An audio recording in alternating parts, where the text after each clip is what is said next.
დეტალები, რომლებიც ერთობლიობას ქმნის. სივრცე, სადაც საუბრობ ყველაფერზე, რაც შენთვის მნიშვნელოვანია. ასაკი, რომელსაც შენი განწყობა განსაზღვრავს. აზრები, მიზნები, მისწრაფებები. შეიქმენი პოზიტიური განწყობა. ეძებე სიახლე. აღმოაჩინე ჩვენთან ერთად ახალი სახეები. გაუზიარე მეგობრებს შთაბეჭდილებები. ახალი თაობის ახლებური ხედვა. უსმინე მედეფემ 100-3 და გქონდეს ამბიცია, იყო ახალგაზრდა.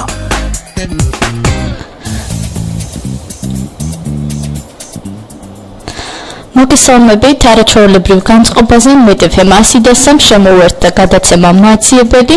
დღეს შაბათია 4 საათი და ქეთი და მარიამი როგორც ყოველ შაბათს დღესაც საკმაოდ საინტერესო თემას შემოგთავაზებთ. მით უმეტეს თუ გავითვალისწინებთ მარიამ რომ ხვალ მნიშვნელოვანი დღეა, იქიდან გამომდინარე რომ ხვალ არის არჩევნების დღე.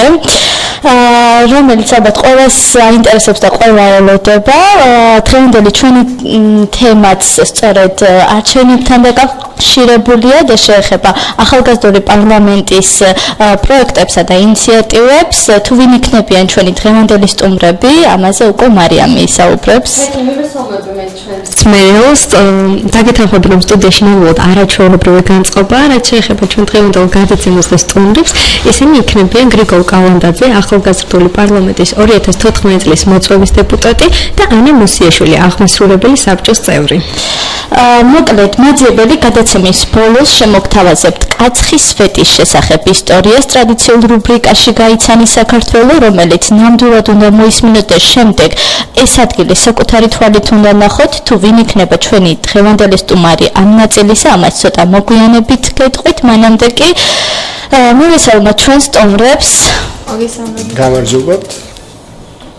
მოგესალმებით ჩვენს.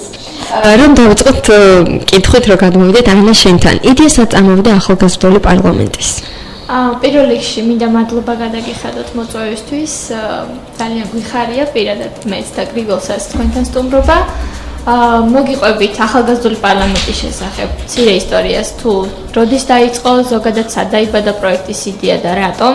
2011 წელს დაფუძნდა არასამთავრობო ორგანიზაციის ფორმით, თუმცა თავიდან იყო აბსოლუტურად სხვა ფორმატი, ეს გულისხმობდა სიმულაციების და მოდელირებების გამართვას მთელი საქართველოს მასშტაბით. მაშინ 2011 წლიდან 2012 წლის ჩათვლით იმართებოდა მოდელირებები საქართველოს ყველა კუთხეში. ეს იყო საქართველოს პარლამენტის მოდელირებები, მოსწავლეები იყვნენ ძირითადად ჩართულები სიმულაციებში და შესაბამისად აი ამ პროექტის განმავლობაში 3500-მდე ახალგაზრდასთან ჰქონდა საქართველოს ახალგაზრდულ პარლამენტს კონტაქტი. თუმცა 2013 წლიდან შეიცვალა, ასე ვთქვათ, ფორმატი და ჩამოყალიბდა და ამ მოდელირებებს მიეცა უფრო სერიოზული ხასიათი, რაც გამოიხატება იმაში, რომ უკვე 1 წლის განმავლობაში ირჩეოდნენ ახალგაზრდები. ეს ახალგაზრდების რაოდენობა განისაზღვრა 100 ახალგაზრდით, ასაკით 18-დან 25 წლამდე უნდა ყოფილიყვნენ ახალგაზრდები სხვადასხვა უნივერსიტეტიდან. არ აქვს მნიშვნელობა რომ რა პროფესიას წარმოადგენენ, მთავარია ინტერესი, мотивация იმის რომ ჩაებან აქტიურად საქართველოს სამოქალაქო ცხოვრებაში და მიიღონ მონაწილეობა გადაწყვეტილების მიღების პროცესში. 2013 წელს შეიქმნა პირველი მოწვევა, 2013 წლის მოწვევის ახალგაზრდული პარლამენტი, სადაც 1 წლის განმავლობაში 100 ადამიანი, 100 ახალგაზრდა მუშაობდა სხვადასხვა საკანონმდებლო წინადადებებზე, განახორციელეს რამდენიმე ძალიან კარგი აქტივობა, ასევე პროექტები. ხოლო 2014 წელსაც გაგრძელდა, ასე ვთქვათ, პროექტების ეს ტრადიცია და 2014 წელსაც ავირჩიეთ 100 ადამიანი, რომელიც იღებს მონაწილეობას უკვე აი ამ ძალიან მასშტაბურ და მნიშვნელოვან პროექტში. გასაგებია გრიგოლ. სარია მგონი მარიამ სტუდიაში. ერთი წუთით. ისმენთ? ალო? დიახ. დიახ, ისმენთ. დიახ, ის გუშინ. ისმენთ, ეთერში ხართ. სამწუხაროდ ჩვენი მსმენელი გაითიშა ეთერიდან. მოგვიანებით დაგვიკავშირდით ნომერზე 242 1003. ჩვენ კი განვაგრძობთ ჩვენ დღევანდელ გადაცემის თემას და თქვენ თქვით ანა რომ ჩვენთან პარლამენტშიო ნებისმიერ სულს შეუძლია გაწევრიანდესო. არა აქვს პროფესიას მნიშვნელობა თუ არ არის განსაზღვრელი ფაქტორი? განსაზღვრელი ფაქტორი არ არის პროფესია, თუმცა მინდა გითხრათ სტატისტიკა ზოგადი რომ ძირითადად იურიდიული ფაკულტეტის სტუდენტები მოგმართავდნენ გამომდინარე იქიდან რომ მათ უწევთ მუშაობა საკანონმდებლო წინდადებებზე შესაბამისად ეს მათთვის ძალიან კარგი პრაქტიკა და გამოცდილება იქნება. მთავარი კრიტერიუმი ეს არის ასაკი 18-დან 25 წლამდე უნდა იყოს მათი ასაკი და სხვადასხვა კრიტერიუმი რაც მოწდება როგორც აპლიკაციების მიღების ეტაპზე, ეს არის კონკურსის შერჩევის პირველი ეტაპი და შემდეგ უკვე გასაუბრების ეტაპზე, რომელიც წარმოადგენს ფინალურ ეტაპს იმისთვის, რომ შეირჩეს ახალგაზრდა ახლობლები. რა შუალებითაც ხადებთ ამ მიღებას? ერთი წლის ვადით ირჩევიან ახალგაზრდები. შესაბამისად, აი ერთწლიანი მანდატის ამოწურვის შემდეგ გამოცხადდება ისე მიღება, ანუ მომავალ წელს 2015 წლის მოწვევის ახალგაზრდა პარლამენტარების მიღება რასაკვირველია დაიწყება. თუ არის ის რომ დაუშვათ საკანონმდებლო თქვენი შემუშავებული პროექტები გადის პარლამენტში? რასაკვირველია ჩვენი მიზანი არის ის რომ ახალგაზრდების მიერ შემუშავებული საკანონმდებლო წინადადებები მინდა გითხრათ რომ ზოგადად ჩვენ გვაქვს საკანონმდებლო წინადადების შეტანის უფლება საქართველოს პარლამენტში შესაძლებელია იქცეს როგორც საკანონმდებლო წინადადება თუ ეს გავა საკომიტეტო მოსმენებს და შესაბამისად საქართველოს პარლამენტში მიიჩნევა რომ ეს საკანონმდებლო წინადადება შესაძლებელია იქცეს საკანონმდებლო ინიციატივად და რასაკვირველია შემდეგ შეიძლება ეს იქცეს კანონადაც მინდა გითხრათ რომ 2013 წელს შეიტანა ჩვენმა მოწვევამ 2013 წლის მოწვევამ 8 საკანონმდებლო წინადადება, აქედან უკვე ერთი არის საკანონმდებლო ინიციატივად დამტკიცებული, მოგეხსენებათ კანონმდებლო. და შინაარსის არის, რომელიც უკვე დამტკიცებულია. როგორც საკანონმდებლო ინიციატივად დამტკიცდა ეკონომიკურ საკითხთა კომიტეტის ინიციატივა, ეს იყო მეწარმეთა სავალდებულო წილის საქციო საზოგადოებაში მეწარმეთა შესახებ კანონში იყო ეს ერთ-ერთი ცვლილება შესატანი რაც გულისხმობდა აქციათა სავალდებულო წილის მიყიდვას. გრიგოლთან კითხოთ გადავიდე, თავად რა თემებზე გიმუშავია? მე პირველ რიგში მოგესალმებით, დიდი მადლობა მოწვევისათვის. მე მაქვს პატივი მარიამ რომ შენთან მოვიდე გადაცემაში უკვე ახალგაზრდა პარლამენტარის რანგში და შენ მიმასპინძლო უკვე როგორც ჟურნალისტმა, მაგრამ მე ჩვენს მსმენელს გავუმხელ ერთ საიდუმლოს, მე და მარიამი ვართ კლასელები და ჩემთვის არის ძალიან დიდი მარიამი ჩემთვის სიურპრიზი იყო. გადაცემაში ვიყო სტუმარი, კარგი ფეხბურთის და ანუკისაც ნამდვილად. რაც შეეხება პროექტებს, თვითონ ახალგაზრდულმა პარლამენტმა დღიდან თავისი აქტიური საქმიანობის დაწყებისა უკვე დაანონსა ის რომ აქ შესაძლებელია ნებისმიერი ხასიათის პროექტის განხორციელება, რასაკვირველია მიმართულება არის ძირითადში მაინც უფრო საკანონმდებლო წინადადებებისა და ინიციატივებისაკენ, თუმცა გარდა საკანონმდებლო ცხოვრებისა, ჩვენ მოვიცავთ ასევე მთლიანად სამოქალაქო სექტორსაც, სამოქალაქო სფეროსაც. ასე მაგალითად, მე ახლა ვარ დიასპორისა და კავკასიის საკითხთა კომიტეტის წევრი, მუშაობ საკანონმდებლო წინადადებებზე, რომლებიც გასვლის შემთხვევაში პარლამენტს მიეწოდება, მაგრამ ამასთანავე ჩემი სურვილით ჩამოყალიბდა საორგანიზაციო ჯგუფი პარლამენტში, რომელიც მუშაობს კონფლიქტის რეგიონში არსებულ პრობლემებზე, განსაკუთრებით განათლების პრობლემატიკაზე და ამ პრობლემებთან დაკავშირებით ჯგუფს უკვე აქვს კონკრეტული ინიციატივები, რომელთა განხორციელებასაც უახლოეს მომავალში გეგმავს. მაგალითად, ერთ-ერთი ასეთი ინიციატივა არის ერთი წიგნის კამპანია, რომლის ფარგლებშიც ჩვენ თანამშრომლობა უკვე დავიწყეთ ეროვნულ ბიბლიოთეკასთან, სამეცნიერო ბიბლიოთეკასთან, მათ გამოთქვეს მზადყოფნა ჩვენთან თანამშრომლობისათვის და ეს საორგანიზაციო ჯგუფი განაგრძობს მოღვაწეობას მთელი 2014 წლის მოწვევის პარლამენტის ბოლომდე და ისინი მზად არიან რომ ითანამშრომლონ ჩვენთან უკლებლივ ყველა ასპექტში. ერთი წიგნის კამპანია გულისხმობს იმას, რომ ადგილზევე მოხდება წიგნების ჩატანა ბავშვებისათვის, იმიტომ რომ სხვადასხვა რაიონებში არა, კონკრეტულად კონფლიქტურ რეგიონებში. კონფლიქტურ რეგიონი არის აღებული კონკრეტულად, თუმცა ჩვენ გეგმავთ, რომ მსგავსი ხასიათის პრობლემები შევისწავლოთ უკლებლივ ყველა რაიონში, მაგრამ საწყის ეტაპზე ჩვენი ინიციატივა შეეხება მხოლოდ მავთულხლართების პირას არსებულ სოფლებს და გამომდინარე იქიდან, რომ იქ არის თავად მდგომარეობას გაეცანი იქ რა მდგომარეობა განათლების მხრივ აქვთ, არ აქვთ. შესაძლებლობა მიიღო განათლება. განათლების მხრივ არის ძალიან ცუდი პირობები. ნუ რასაკვირველია ახლა მთავრობის კომპეტენცია ის რომ სკოლებს მიაწოდოს სახელმძღვანელოები, აღჭუროს შესაბამისი ინვენტარით, თუმცა თვითონ ბავშვებისგან ჩვენ ბავშვებთან ქონდა საუბარი პირველი არხის გადაცემაში ვიყავით რეალურ სივრცეში ნინო ზაუტაშვილთან, სადაც შემდგომ გავესაუბრეთ ბავშვებს და ბავშვებმა თქვეს რომ აქ იყო განსაკუთრებული პრობლემატიკა მხატვრულ ლიტერატურასთან და სამეცნიერო ნაშრომებთან მიმართებით. მათ არა აქვთ წვდომა ლიტერატურასთან საიმისოდ რომ გაიღრმავონ ცოდნა და აქედან გამომდინარე ჩვენ შევქმნით აი ეს საორგანიზაციო ჯგუფი ამ ინიციატივის განსახორციელებლად. და უფრო დეტალურად შემდგომ კვლევა წავა მას მერე რაც აი ეს პირველი პროექტი განხორციელდება. ეგრეთ წოდებული დამოუკიდებლად ახორციელებთ ამ ერთი წიგნის პროექტს თუ თანამშრომლობთ დაუშვათ იგივე ან ბიბლიოთეკებთან ან საიდან რესურსები, საიდან მოგაქვთ ეს? კი ბატონო, თვითონ პარლამენტში უკვე დაანონსდა აღმასრულებელი საბჭოს თავმჯდომარის ქალბატონი მარეხი გვარამაძის მიერ, რომ თითო პარლამენტარს ევალება მინიმუმ ერთი წიგნის შემოტანა, ანუ კომიტეტიდან გავა მინიმუმ 10 წიგნი, რაც გულისხმობს იმას, რომ თვითონ პარლამენტი გაიტანს მინიმუმ 100 წიგნს.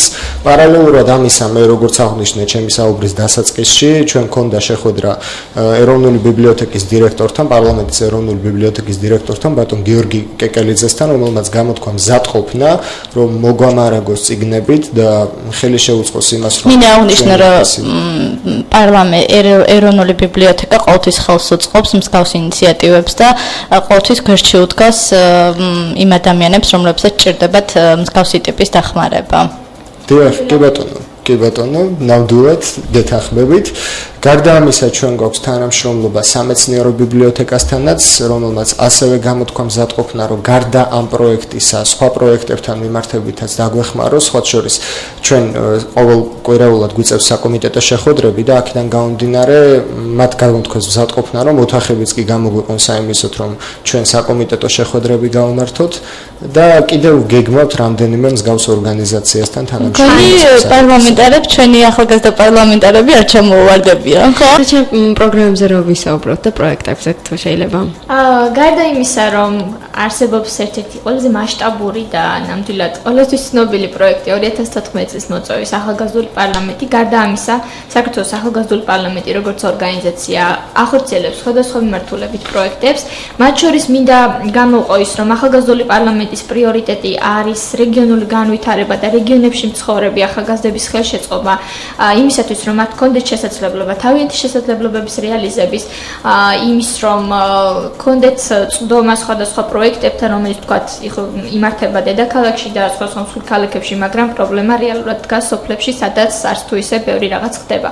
შესაბამისად, ჩვენ მინდა აღნიშნო, რომ პარტნიორობთ სახელმწიფო იუსტიციის სამინისტროს სახელმწიფო სერვისების განვითარების სააგენტოსთან, რომელიც ახორციელებს პროექტს ელექტრონული მმართველობის დანერგვა ადგილობრივ თვითმმართველობებში.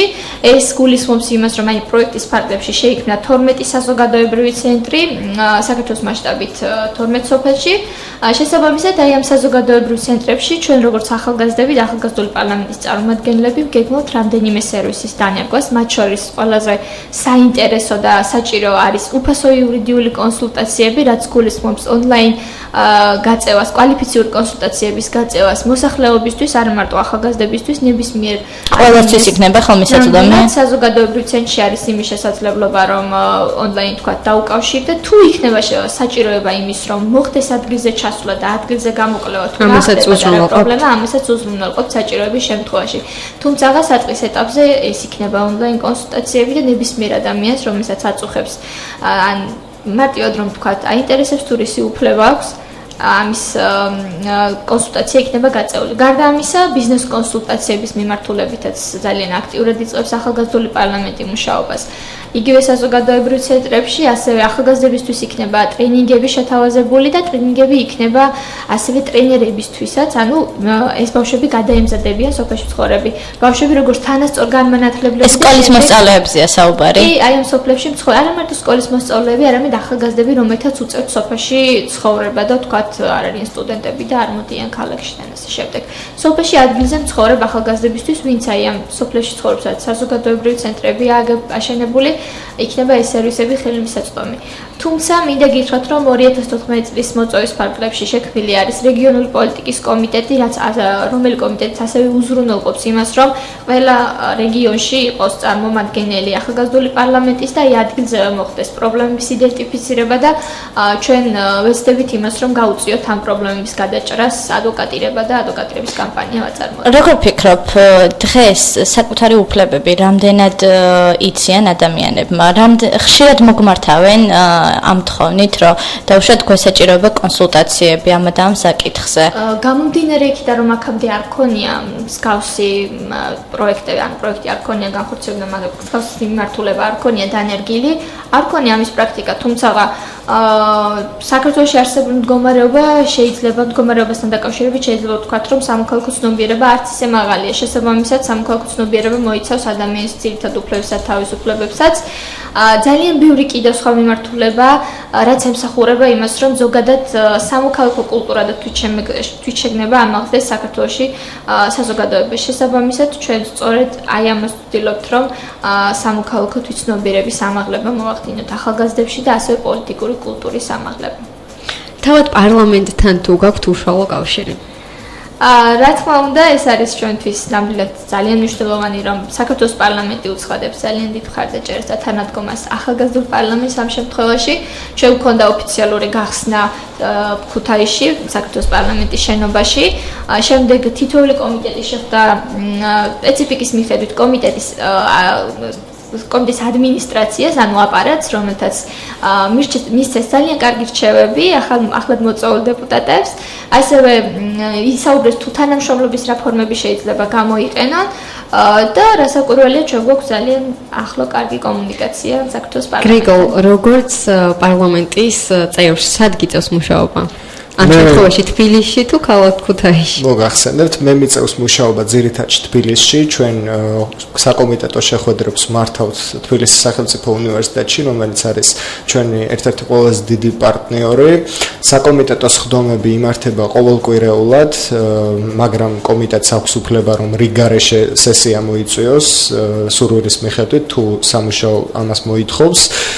ყოველი კვირის ბოლოს ასევე თბილისში, მაგრამ შეიძლება რომ სხვაგანაც იმართება თვითონ პლენარული სესია, რომელსაც წარუძღვება თავმჯდომარე, რომელიც წინა სესიაზე არის არჩეული თავად პარლამენტის მიერ, მაგალითად პირველ სესიას თავად ანა ხელმძღვანელობდა, რომელზეც ჩვენ ავირჩიეთ რამდენიმე დასახელებული სპიკერიდან ერთ-ერთი, ეს არის სპორტისა და ახალგაზრდულ საქმეთა კომიტეტის წარმომადგენელი ქალბატონი სოფიო კვარცხავა.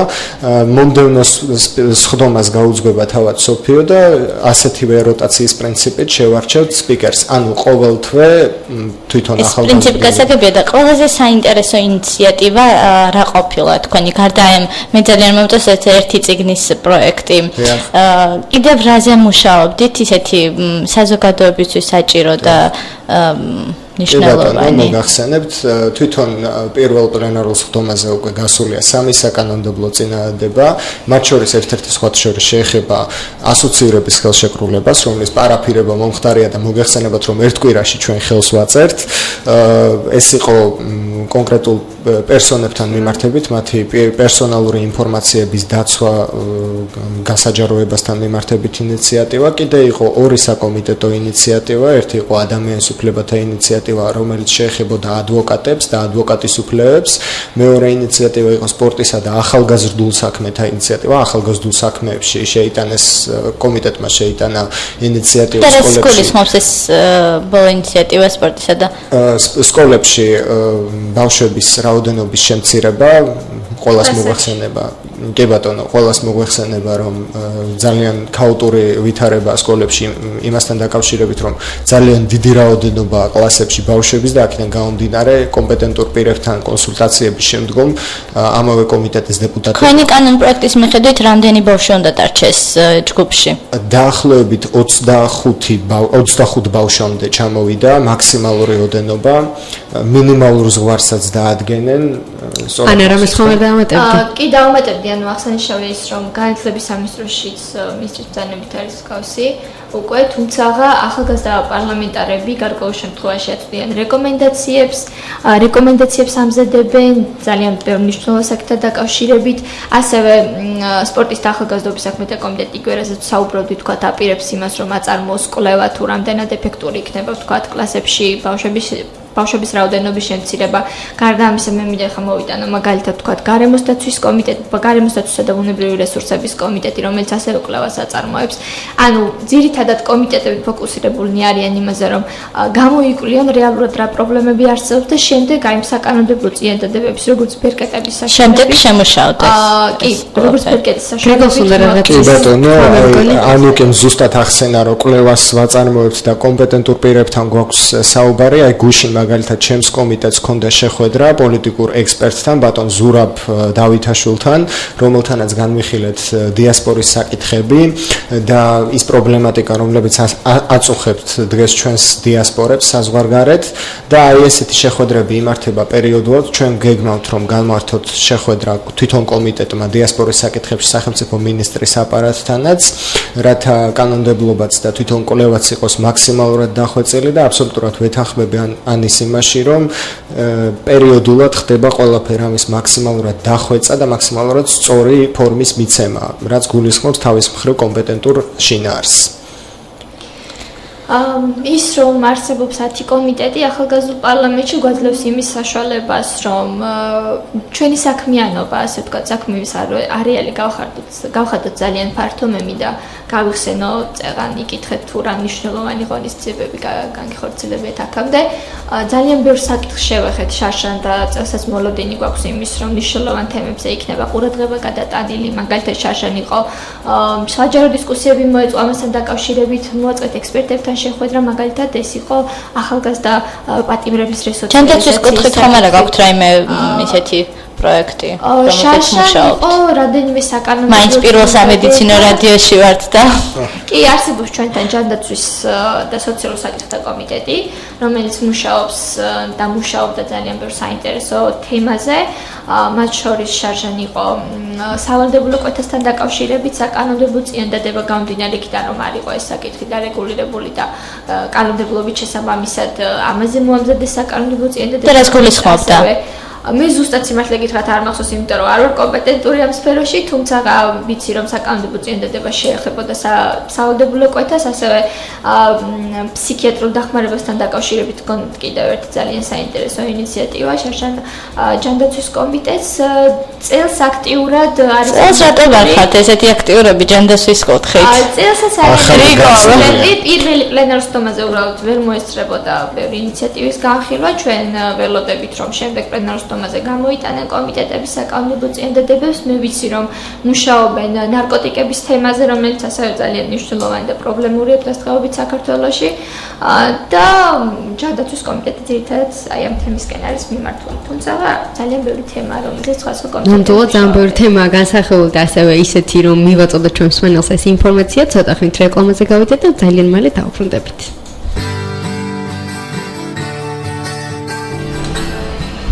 დაბრუნდა გადაცემა მანძიებელი ისევ პირდაპირ ეთერში. შეგახსენებთ, რომ ჩვენი სტუმრები არიან გერიგოლ კალანდაძე, ახალგაზრდული პარლამენტის 2014 წლის მოწვევის დეპუტატი და ანა მოსიაშვილი, აღმასრულებელი საბჭოს წევრი. რაც შეეხება გადაცემის თემას, დღეს ვსაუბრობთ ახალგაზრდულ პარლამენტზე და კიდევ ერთხელ რომ გავიმეოროთ, რა არის ახალგაზრდული პარლამენტის მიზანი. გრიგოლ, შენ გვიპასუხე. ამჯერად მიგიპასუხებთ, ახალგაზრდული პარლამენტის მიზანი არის პოლიტიკური კულტურის გაღრმავება ჩვენს ქვეყანაში, პოლიტიკური სოციალიზაციის მაქსიმალურად დახვეწა საქართველოში და ახალგაზრდებში პოლიტიკური კულტურის ჩანერგვა, რაც გულისხმობს იმას, რომ ახალგაზრდები გააქტიურდნენ როგორც საზოგადოებრივ სფეროში, ისე ვთქვათ, კერძო სექტორში, ან ვთქვათ, პარტიული საქმიანობა დაიწყონ პოლიტიკური საქმიანობა, თუმცა ჩვენი დამფუძნებლის და ჩვენი თითოეული ჩვენგანის აღმარწმენა მდგომარეობს იმაში, რომ პოლიტიკური ისტაბლიშმენტი და პოლიტიკური პლატფორმა არ უნდა იქმნებოდეს მხოლოდ პოლიტიკური პარტიების ანუ ეს გულისხმობს იმას, რომ მხოლოდ პარტიები არ უნდა იყვნენ ჩართულნი ამ პროცესებში და პოლიტიკის წარმოება არ უნდა ხდებოდეს მხოლოდ პარტიათა მიერ, როგორც ვიწრო ჯგუფების მიერ, რომელთაც აქვთ თავიანთი ვიწრო ინტერესები, ეს უნდა იყოს უფრო ფართო სფერო, ფართო სპექტრი და სწორედ ჩვენს ვემსახურებით იმას, რომ სამოქალაქო ასპარეზი, სამოქალაქო სარბიელი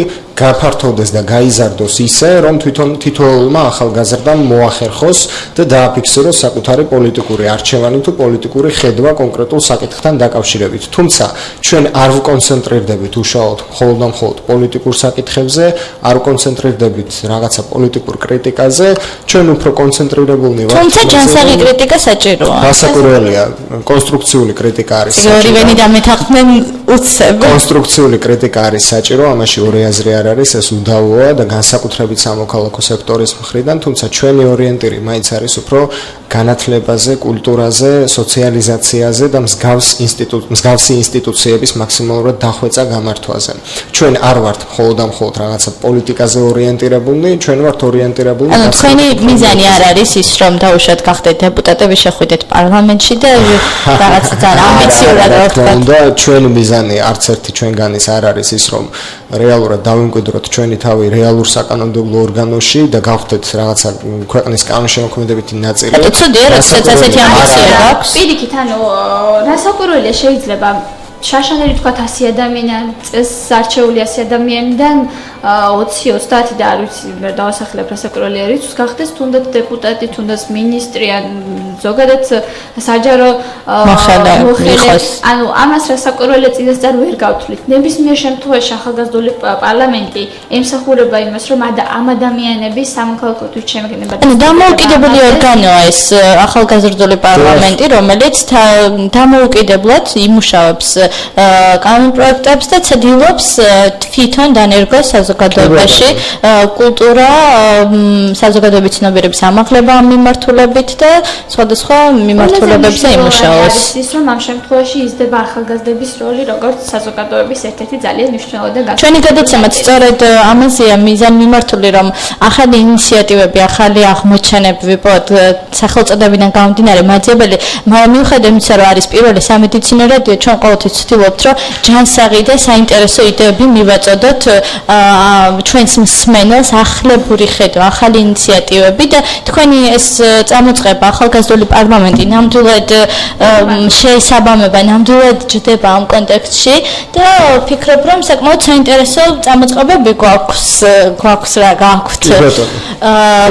და მოდი სულ ასე მოკლედ რო შევაჯამოთ, იმიტომ რომ სულ მალე ჩვენი გადაცემის დრო იწურება. საარჩევნო გარემო ხვალ როგორც მოგეხსენებათ გაარჩევნებია თვითმმართველობის და თქვენი ორგანიზაციის დაკვირვებით რა შედეგები გვაქვს, რა აჩვენა, როგორი გარემო იყო? ჩვენ მინდა გითხრათ, რომ ქონდა დაახლოებით 1 კვირის წინ ცენტრალურ საარჩევნო კომისიაში შეხვედრა ქალბატონ თამაჟვანიესთან, ძალიან საინტერესო შეხვედრა იყო, გამომდინარე იქიდან, რომ მივიღეთ ინფორმაცია მიმდინარე საარჩევნო პროცესის შესახებ, ასევე ზოგადად ეს იყო როგორც ლექცია არჩევნების ისტორიისა და როლის შესახებ, შემდეგ გაიმართა დებატები, თუ რამდენად მნიშვნელოვანი არჩევნები ქვეყნის დემოკრატიულობისათვის ზოგადად. რომელშიც მონაწილეობდა სხვათა შორის. მონაწილეობას ძალიან საინტერესო იყო, გამოვლინე გამარჯვებულები, რომელთაც მიიღეს ცესკოსგან პრიზები. ზოგადად ანუ არჩევნების როლი ქვეყნისთვის რასაკვირველი არის ძალიან მნიშვნელოვანი. ჩვენი დაკვირვებით და ინფორმაციაც მივიღეთ, რომ საკმაოდ რთული არჩევნები ელის ხვალ საქართველოს გამომდინარე იქიდან, რომ ხდება თქვათ იგივე პროპორციული მაჟორიტარული სისტემით არჩევა, ასევე თვითმმართველი ქალაქების რიცხვი გაიზარდა, რაც ასევე ართულებს თანაბარ პირობებში მიმდინარეობდა პარტიებს შორის წინასაარჩევნო კამპანიები. ბატონო, მოდი მაშინ მე გავცემ ამაზე პასუხს როგორც მოქმედი დეპუტატი. მე მინდა პირველ რიგში ეს თემა ახალგაზრდებს ძალიან აწუხებს და აინტერესებს. კი ბატონო, გაგცემთ პასუხს. მოგეხსენებათ, რომ 2012 წელი იყო პირველი მშვიდობიანი ტრანზიციის წელიწადი მთავრობის ფუნქციებს შორის, ფუნქციურად ერთი ძალიდან მეორეზე გადაცემა ძალაუფლებისა, რამაც დემოკრატიულ საქართველოში ჩვენი დემოკრატიის განვითარებას შეუწყო ძალზე ხელი. ასევე ამან 2013 წლის საპრეზიდენტო არჩევნებზეც იქონია საკუთარი გავლენა და მე ვფიქრობ, რომ ეს თვითმმართველობის არჩევნებიც არის საკმაოდ დახვეწილ და მშვიდ გარემოში მიმდინარე. მე ახლა მაინც და მაინც არ მსურს, რომ შეფასება გავაკეთო კონკრეტულად ვიწრო პოლიტიკურ საკითხებთან მიმართებით, თუმცა მე მიმაჩნია, რომ გარემო და თვითონ საარჩევნო სისტემა, საარჩევნო პაექრობა იყო ძალიან ჩვეულებრივი, კანდიდატებს მართლაც და მიეცათ საშუალება, რომ თანაბარ პირობებში ებრძოლათ გამარჯვებისათვის. რასაკვირველია, ყველა არჩევნებს ახლავს დარღვევები და აქაც შეიძლება სახეზე იყო რაღაცა დარღვევები, თუმცა მე მაინც მგონია, რომ თვითმმართველობის ამჟამინდელი არჩევნები მიმდინარეობდა აბსოლუტურად მშვიდ და თანაბარ პირობებში. ახალგაზრდული პარლამენტი კმაყოფილი ხართ, მაინც ასე თუ ისე.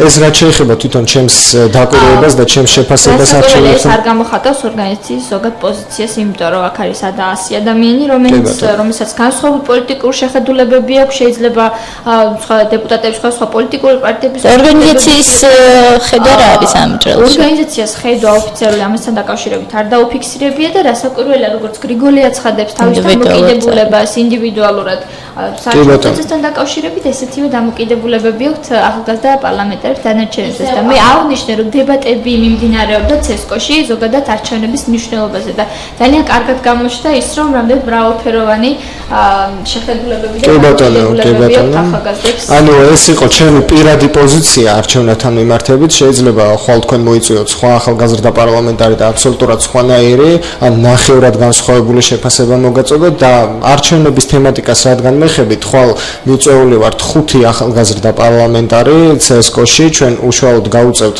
დაკვირვებას, ხმების დათვლის პროცედურას და ვიქნებით ამაში ჩართულები და ამაზე რასაკვირველია შემდგომ საკუთარი აზრის დაფიქსირებაც მოგვიწევს ალბათ. ეს რაც შეეხება ზოგადად თვითმმართველობის არჩევნების საკითხს და თვითონ საარჩევნო გარემოს, როგორც თქვენ შემეკითხეთ. დავამატებ ერთ კიდევ, რომ ზოგადად ახალგაზრდული პარლამენტის ღირებულება რა არის, რომ ხელს უწყობს ახალგაზრდებს შორის ჯანსაღი დისკუსიის, ჯანსაღი პოლემიკის და დებატების წარმართვას. ანუ ის თუ თქვათ, ერთს აქვს განსხვავებული პოზიცია, მეორეს აბსოლუტურად სხვანაირი პოზიცია იქნება. ჩვენ არ გვაქვს ფრაქციები, რაც გულისხმობს პოლიტიკური პარტიების მიხედვით, რაც კუთვნილებების გამოყოფას, ჩვენ გვაქვს და აპლიკაციაშიც ვითხოვთ პოლიტიკური იდეოლოგიას. ეს რას ნიშნავს? როგორი მსოფლმხედველობა აქვს ადამიანს, როგორი დამოკიდებულებები აქვს სხვადასხვა მნიშვნელოვან საკითხთან. ანუ ამ შემთხვევაში ახალგაზრდულ პარლამენტში მიდის დისკუსია, კამათი, დებატები იდეოლოგიურ და ღირებულებით ნაწილზე და არა რაღაც ვიწრო პოლიტიკური პარტიების ინტერესებიდან გამომდინარე. აქ დებატი მიდის ღირებულებებზე და იდეოლოგიურ გასაგებია და ძალიან კარგია ეს მიმართულება. ისევ დაუბრუნდე ამ თემაზე და ვკითხო, როგორ ხდება დეპუტატების არჩევა? კი ბატონო, როგორ ხდება წევრების? კი ბატონო, მოგახსენებთ, ესე იგი არსებობს რამდენიმე ეტაპი საიმისოდ, რომ დეპუტატები შეირჩნენ. რეალური პარლამენტისგან განსხვავებით აქ დეპუტატების შერჩევა ხდება ცოტა განსხვავებულად.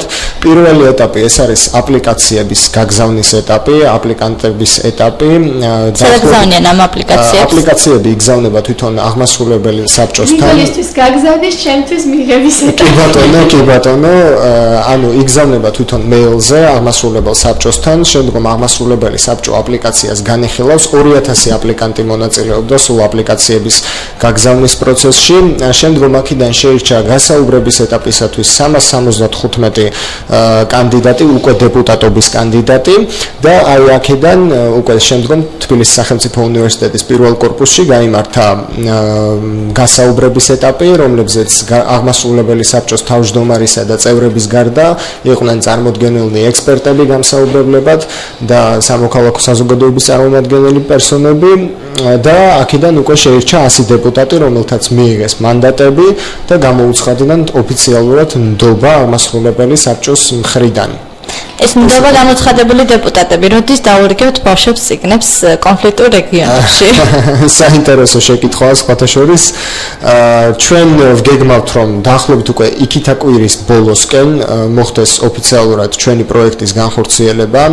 ამ პროექტის მიზანი საწყის ეტაპზე კი არის თვითონ წიგნების შატანა და წიგნებით მომარაგება. როდესაც ვისაუბრეთ, რომ განათლების ამაღლება კონფლიქტურ რეგიონებში და არა მარტო კონფლიქტურ რეგიონებში, გარდა ამისა კიდევ? კი ბატონო, ამის შემდგომ მოხდება საფუძვლიანი კვლევა თვითონ რეგიონში არსებული სიტუაციისა და ამ პროექტს მიეცემა უფრო მასშტაბური ხასიათი. ჩვენ ეროვნულ ბიბლიოთეკასთან თანამშრომლობთ, როგორც მოგახსენეთ და ჩამოსვლის შემდგომ პრესკონფერენცია გაიმართება, გიწევთ თქვენს როგორც ჟურნალისტებს ამ პრესკონფერენციაზე და აქ უკვე დეტალურად გაჟღერდება ის ინფორმაცია, რომელზეც ჩვენ ვიმუშავებთ და აი ამ პერიოდიდან უკვე აქტიურად დაიწყება მუშაობა იმისათვის, რომ უფრო მასშტაბური ხასიათი მიეცეს ამ პრობლემატიკის კვლევას და უფრო დახვეწილად გამოვლინდეს ის საჭიროებები, რომლებიც ამ ადამიანებს დღესდღეობით სასკოლო წიგნებზეა საუბარი, ბოდიში კითხავ, უბრალოდ ლიტერატურაზე, მხატვრულ ლიტერატურაზე. სასკოლო წიგნებთან დაკავშირებით მე როგორც მოახსენე, სკოლებში რიგდება მთავრობა უზრუნველყოფს იმას, რომ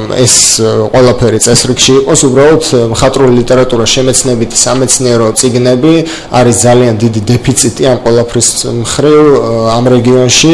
ეს ჩვენ მოვისმინეთ თვითონ იქ ყოფი ახალგაზრდებისა და ბავშვებისაგან და აქედან გამომდინარე ჩვენ ვსურს, რომ ჩვენი წვლილი შევიტანოთ ამაში ზუსტად აი ამ ფორმით, რომელიც გულისხმობს იმას, რომ მაქსიმალურად ჩვენი მხრიდან იქნეს ხელშეწყობილი ამ პრობლემატიკის აღმოფხვრა და დახვეწა. მომავალ საკითხებზე რომ ვიმსჯელოთ, როგორც ისიც მოსწავლეთა პალატა იქმნება, ანუ ამის შესახებ რო გვესაუბროთ და კიდევ სხვა ახალი პროექტები, რაზეც თქვენ მუშაობთ ამჟამად. გამომდინარე იქიდან, რომ არსებობს ძალიან დიდი დაინტერესება, როგორც სტუდენტების მხრიდან, ისე მოსწავლეების მხრიდან, შესაბამისად ჩვენ გადავწყვიტეთ, რომ გაუზარდოთ ასე ვთქვათ არეალი და შესაძლებლობა მივცეთ მოსწავლეებსაც, რომ ჩაერთონ ახალგაზრდული პარლამენტის საქმიანობაში.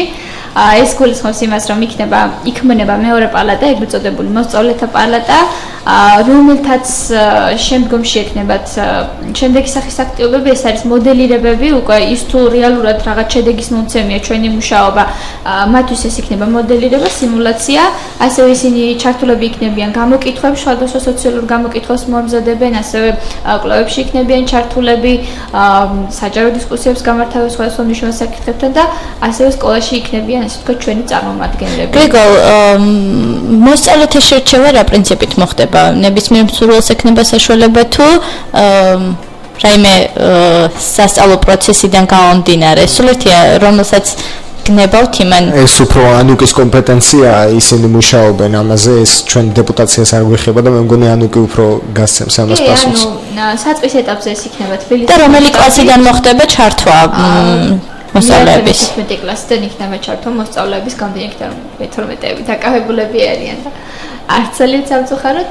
ანუ უფროს კლასელები იქნებიან ჩართულები, საწყის ეტაპზე ეს იქნება თბილისის მასშტაბით შეირჩევა 15 სკოლა, რომელსაც ყველაზე მეტი ასე ვთქვათ აკადემიური მოსწრება აქვს მოსწავლეების მხრიდან კი. შემდეგ ამ სკოლის მოსწავლეებს შეეძლებათ ისევ აპლიკაციების შევსება, განაცხადების შემოტანა, გადაირჩევა თითო სკოლაში მაქსიმუმ 3 ან 4 კანდიდატი, რომელსაც აქვს შესაძლებლობა რომ მოხვდეს უკვე პარლამენტში, მოსწავლეთა პარლამენტში, შემდეგ გაიმართება არჩევნები. ანუ ჩვენ საერთოდ მივდივართ. შეიძლება ბევრისთვის არ არის თლად ობიექტურობის განცდა სარტოებს, როდესაც ხდება ახალგაზრდულ პარლამენტში მოწირთა მიღება არჩევით და არა შერჩევით და არა არჩევით. ანუ ჩვენი მიზანი არის ის, რომ გავხადოთ უფრო დემოკრატიული, ასე ვთქვათ, ობიექტურობის განცდა უფრო მეტი იყოს ახალგაზრდებში და ეს ყოფილი გავაკეთოთ არჩევითობის პრინციპით. ამიტომ ვიწყებთ მოსწავლეთა პარლამენტიდან ამას. ხომ არ შექმნის ეს არჩევითობის პრინციპის შემდგომ რაიმე პრობლემას პროფესიული კუთხით? არას გულისხმობთ, ანუ მე შეიძლება ამა თუ იმ საკითხზე იურიდიული კუთხით არ ფლობდე ინფორმაციას. შემდეგ როდესაც მომიწევს იქ იმ საკითხზე მუშაობა და ჩემი ცნობიერება ცოდნა არ შეესაბამება იმ საჭიროებას. იურიდიული განათლება ამ შემთხვევაში არ არის აპრიორი, არ არის მნიშვნელოვანი იყო იურისტი, ჩვენ როგორც თქვით, შეიძლება პროფესიაც კი არ ქონდეს, ანუ არ იყოს სტუდენტიც არ იყოს, ადამიანი იყოს ახალგაზრდა, უბრალოდ 18-დან 25 წლამდე, ასაკის ახალგაზრდა, რომელსაც აქვს ძალიან საინტერესო მიდგომები, იდეები იმის, რომ თქვა ახალგაზრდული პარლამენტი როგორც პლატფორმა გამოიყენოს რაღაც რეალური ცვლილებების, დადებითი ცვლილებების მისაღწევად. შესაბამისად ეს არ გააჩნს პრობლემას, იმიტომ რომ ვინც არ არის იურისტი, სულ ერთი კომიტეტი არის იურიდიულ საკითხთა კომიტეტი შექმნილი საქართველოს პარლამენტში და 10 ადამიანია იქ გაწევრიანებული და შესაბამისად დანარჩენ 90-ს არ აქვს ხო იურიდიული განათლება. ამისათვის ჩვენ ვაწარმოებთ მათთვის ტრეინინგებს ვატარებთ, გაიმართა უკვე ტრეინინგები საკანონმდებლო ტექნიკაზე, ანუ ამ ტრეინინგზე ისინი ეუფლებიან თუ როგორ შეიძლება ზოგადად საკანონმდებლო წინადადების დაწერა, შემუშავება, ზოგადად კანონთა იერარქია და ეს მნიშვნელოვანი საკითხები რაც ეს მინდოდა რომ აღქვენიშნა რომ თქვენ დამოუკიდებლად კიდე აწარმოებთ გადამზადებას ამ ბავშვებისა. საგანმანათლებლო აქტივობებს ეს როგორც იმ 100 ადამიანისთვის არის კარგი ახალგაზრდული პარლამენტში ყოფნა და კარგი გამოცდილება, ისევე თქვა ჩვენ გვინდა რომ ეს ჩვენი სასიკეთო ქმედებები მიმართული იყოს ზოგადად ახალგაზრდებისკენაც. მადლობა გრიგო, მადლობა ანა მობრძანებისთვის, ჩვენი გადაცემის სტუმრები იწურება. ჩვენი გადაცემის სტუმრები შეგახსენებთ, რომ იყვნენ ახალგაზრდული პარლამენტის 2014 წლის მოწვევის დეპუტატი გრიგო კალანდაძე და ანა მოსიაშვილი, აღმასრულებელი საბჭოს წევრი. ჩვენ კი ძალიან მალე დაგიბრუნდებით გიორგი ყიფშიძესთან ერთად, რომელიც ისაუბრებს კაცხის სვეტზე და მინდა აქვე აღვნიშნო, რომ გიორგი ყიფშიძე ეს ის არ არის, ვინც თქვენ გეგონათ, ეს არის შემოიერ საქართველოს ორგანიზატორი. ჩვენ კი მალე დაგიბრუნდებით.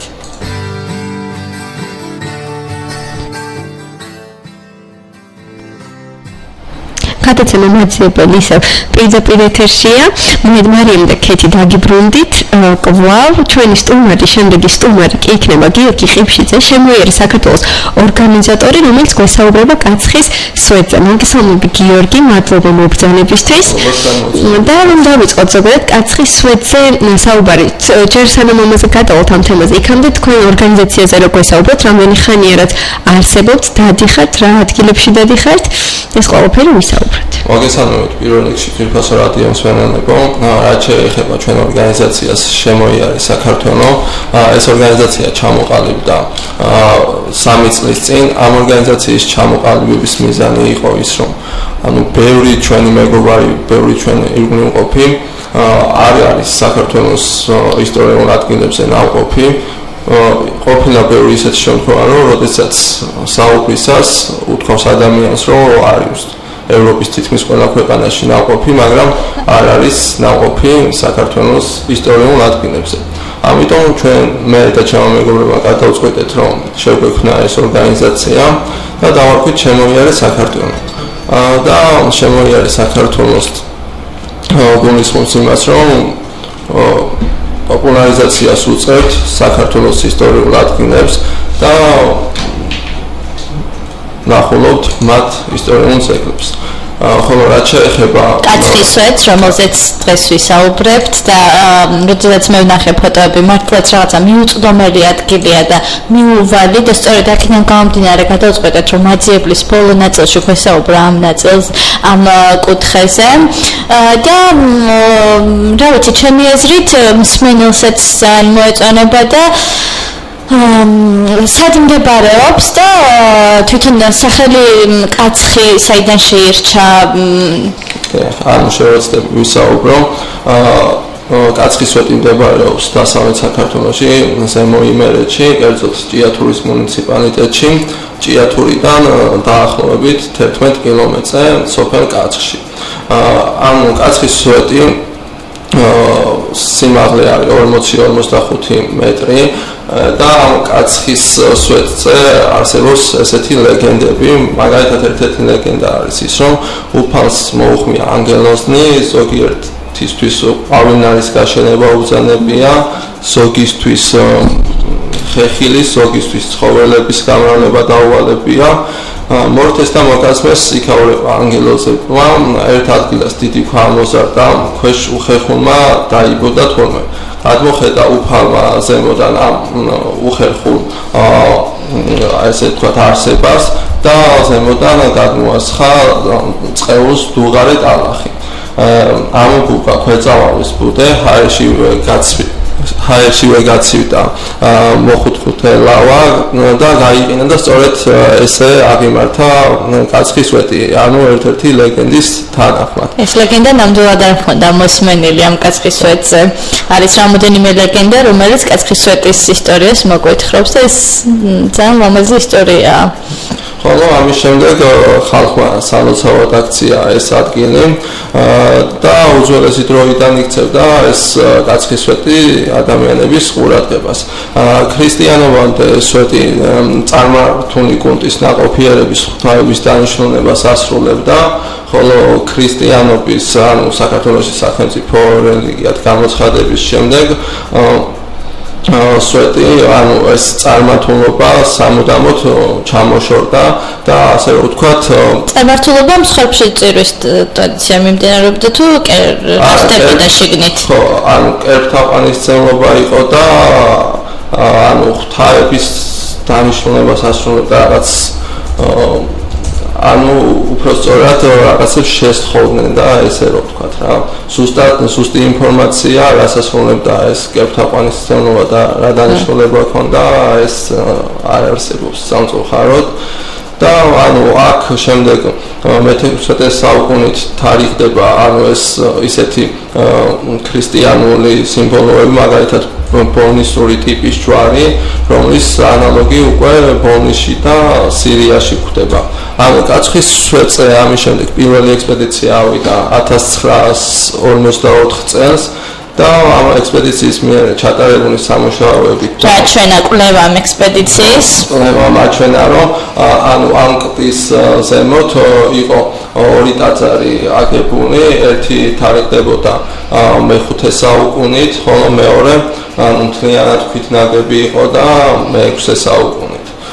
ასეთ ადგილებში სამლოცველოების აგებას კვლევარები უკავშირებენ ანუ ერთი წუთით ცოტა არ იყოს დავიბანით, იმიტომ რომ იყო წარმართულ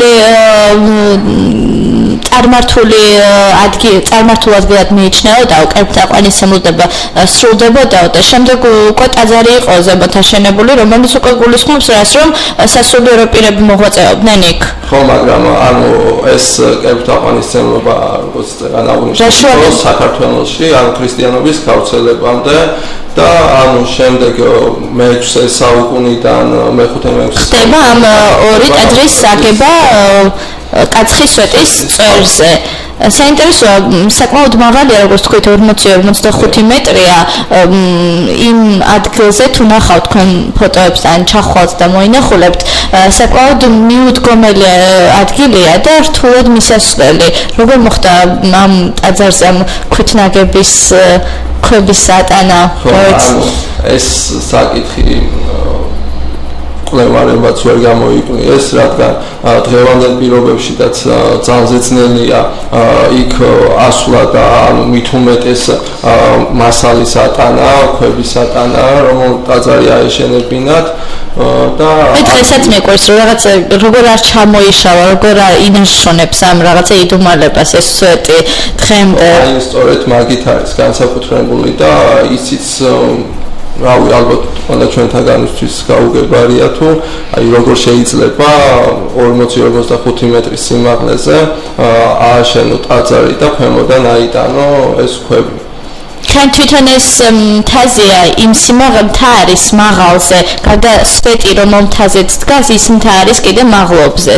ზემოთ და საკმაოდ რა ვიცი, ზამთარში თოვლი ათოვს აწვიმს ქარიშხალია თუ რაც არის, მაინც ინარჩუნებს ამ თავის სიმაგრეს და ტაძარი ხომ არ არის თვითონ რეაბილიტაციას ხوار საჭიროებს ზევითა ტაძარი თუ ხარ შენ ნამყოფი? ანუ ზემოთ ტაძარი უკვე რეაბილიტაცია გაუკეთეს 2007 წელს ვარცხდები და ასევე 2006 წელს გააკეთეს ასასვლელი ტაძარზე ასასვლელი კიბე გარედან, რაც მანამდე არ იყო და ტაძარზე ასვლას მხოლოდ შეიძლებოდა მთასვლელების დახმარებით.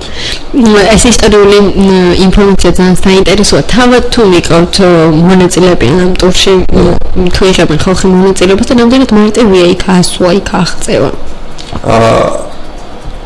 იქ ასვლა სამწუხაროდ ეხლა ჩვენთვის აღარ შეიძლება, რადგან ანუ 2006 წლიდან 2013 წლამდე შეეძლოთ იქ ასვლა მხოლოდ მამაკაცებს, მაგრამ 2013 წლის შემდეგ აღარც მამაკაცებს აღარ შეუძლიათ იქ ასვლა და იქ ასვლა შეუძლიათ მხოლოდ სასულიერო პირებს.